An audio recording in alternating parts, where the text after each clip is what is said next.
안녕하세요. 10월 13일 화요일 새벽 예배를 하나님께 올려드립니다. 기도하십니다. 예수님, 오늘도 죽은 자와 같이 잠들었던 우리를 다시 산 자와 같이 깨워주셔서 새날을 허락하심을 감사합니다. 세월이 유수같이 지나는 이때에 세월을 아끼게 하시며 오늘 하루도 허툴게 살지 아니하게 하시고 항상 기뻐하며 쉬지 말고 기도하며 범사에 감사함으로 주의 뜻을 이루며 살아갈 수 있도록 사랑하는 성도님들을 축복하시며 가정과 사업체와 자녀를 기억하여 주시옵소서. 오늘도 말씀하시길 소망하며 예수님의 이름으로 기도했습니다. 아멘. 우리 찬송 292장, 그러니까 옛 찬송가 415장, 새 찬송가 292장, 주 없이 살 수 없네. 찬양하십니다. 주 없이 살 수 없네. 죄인의 구주여, 그 귀한 몸의 피로 날 구속하소서. 구주의 사랑으로 흘리신 보혈이 내 소망 나의 귀로 내 영광 됩니다. 주 없이 살 수 없네. 나 혼자 못서리. 힘없고 부족하며 지혜도 없도다. 내 주는 나의 생명 또 나의 힘이라. 주님을 의지하여 지혜를 얻으리. 주 없이 살 수 없네. 내 주는 아신다. 내 영의 깊은 간구 마음의 소원은 주밖에 나의 마음 위 알아주리요. 내 마음 위로하사 영원케 하시네. 주 없이 살 수 없네. 세월이 흐르고 이 귀한 고독 속에 내 생명 끝나도 살아온 풍랑일 때 날 지켜주시니. 내 곁에 계신 주님 그림이 됩니다.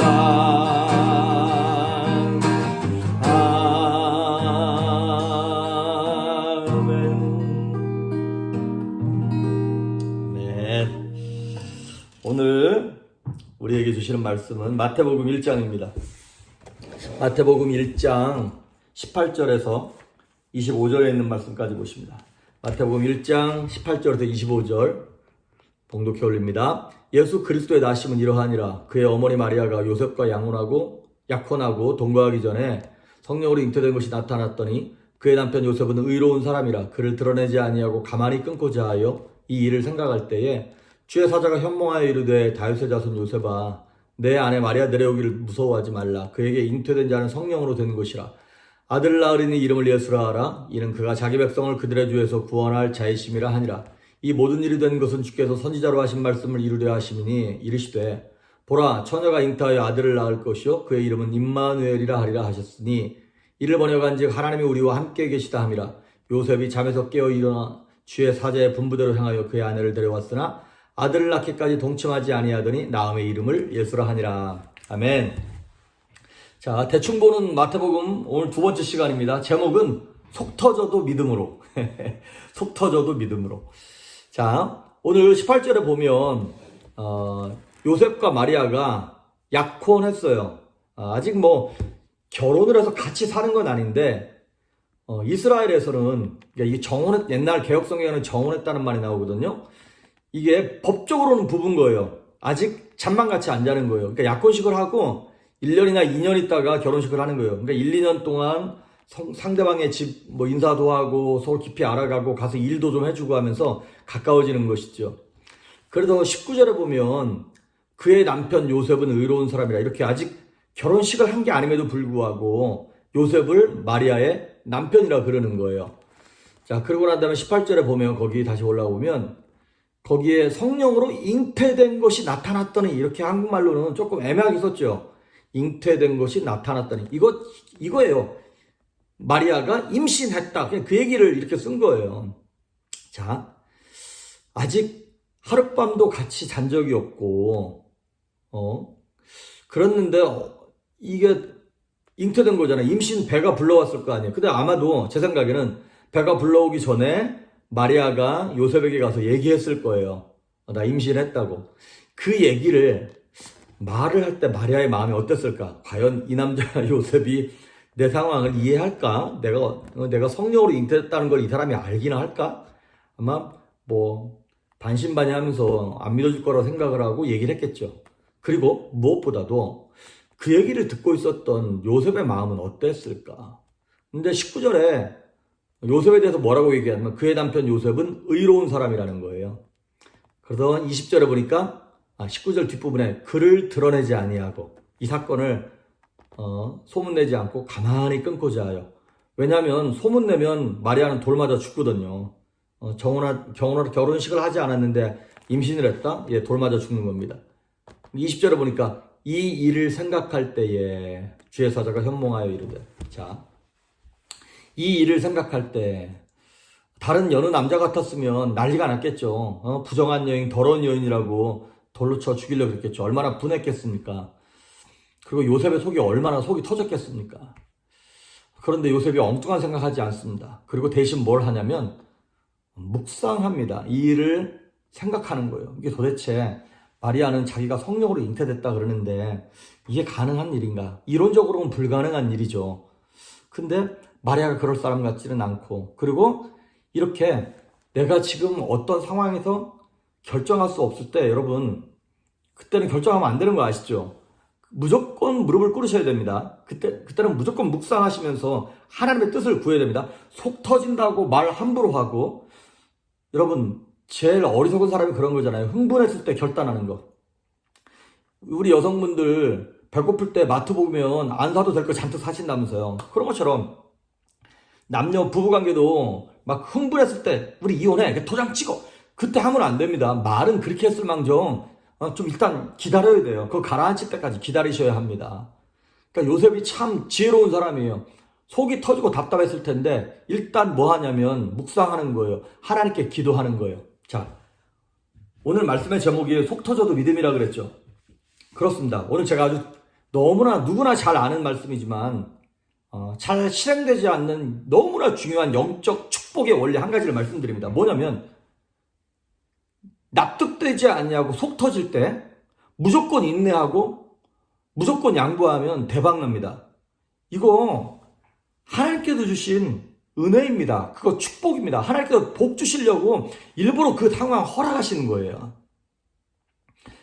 예를 들어서 어떠한 납득이 가고 이해가 되는 상황 속에서 내가 뭐 좀 이렇게 뭐랄까 어려움을 겪고 그런다. 그러면 사람들은 그냥 그러려니 해요. 내가 잘못했으니까 아무 말도 안 하죠.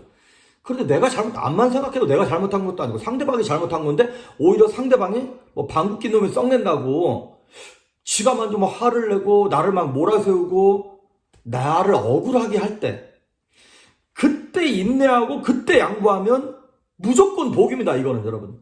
그거는 막 일부러 해명하려고 난리치지 말고 일단 묵상하십시오. 하나님 어떤 복을 주시려고 그러는 겁니까? 그리고 딱 여러분의 입을 붙잡고 마음을 붙잡으셔야 돼요. 아브라함이 조카 롯하고 평생 잘 살았어요. 그리고 조카 롯은 자기 아버지가 일찍 죽는 바람에 자기 삼촌 아브라함하고 아브라함의 보호 속에서 고아처럼 자라다가 아브라함 만나가지고 잘 컸어요. 그리고 엄청 거부가 되고 갑부가 되었어요. 그런데 어느 순간 너무 양떼가 서로 많아지니까 갈라질 수밖에 없는 상황이 됐죠. 그때 아브라함이 롯에게 이렇게 얘기합니다. 야, 네가 동하면 내가 서할 테니까 네가 먼저 어디로 갈지 결정해라. 그때 조카 롯이 가만히 보니까 소돔과 고모라 쪽에 너무 땅이 좋은 거예요. 그러면 인사치레라도 삼촌에 먼저 정하십시오. 그럼 내가 다음 거 정하겠습니다. 이렇게 얘기해야 되는데 이게 워낙에 싸가지가 없으니까 그냥 지가 좋은 쪽으로 낼름 선택합니다. 자, 아브라함 입장에서 속 터질 수 있습니다. 야, 나이로 보나 뭘로 보나 또 내가 너를 키워준 정으로 보나 내가 좋은 쪽 선택해야지 말해도 아무도 뭐라 그럴 사람 없죠. 그런데 그 속 터질 만한 상황 가운데서 아브라함이 꾹 참습니다. 인내합니다. 나중에 하나님이 롯 떠나고 난 다음에 아브라함 딱 세워놓고 이렇게 말씀을 하세요.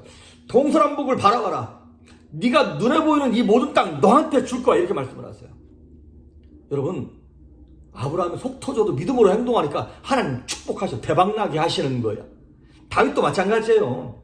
다윗이 잘못한 게 없잖아요. 아니 오히려 골리앗 쳐 죽이고 블레셋 전쟁 승리하면서 이스라엘이라고 하는 나라에 복을 갖다 줬잖아요. 그런데도 불구하고 사울 왕이 다윗을 죽이려고 합니다. 너무너무 억울하죠. 그때 왜 나를 죽이려고 하고 나 억울하다고 막 사람 붙잡고 쫓아다니면서 변명하지 않았어요. 오히려 죽일 수 있는 상황 가운데서도 안 죽이고 사울 왕을 용서하고 오히려 사울 왕을 지켜 세워줍니다. 나중에 어떻게 됩니까? 다윗은요 자기 손에 피 묻히지 않고 사울 왕이 그냥 전쟁터에 나 죽습니다. 그리고 자연스럽게 이스라엘의 왕이 되는 거예요. 속 터질 때, 억울할 때 양보하고 믿음으로 견디면 무조건 대박입니다. 이게 영적 법칙입니다. 여러분, 하나님은 그러한 환경으로 우리에게 시험하시는 거예요. 그리고 고난으로 우리를 시험하시는 거예요. 왜? 복 주시려고. 우리 가끔 이렇게 기도하는 분들 계세요. 하나님, 나한테 영혼을 사랑할 수 있는 사랑의 능력을 달라고. 자, 그러면 하나님은 영혼을 사랑할 수 있는 능력을 주실까요?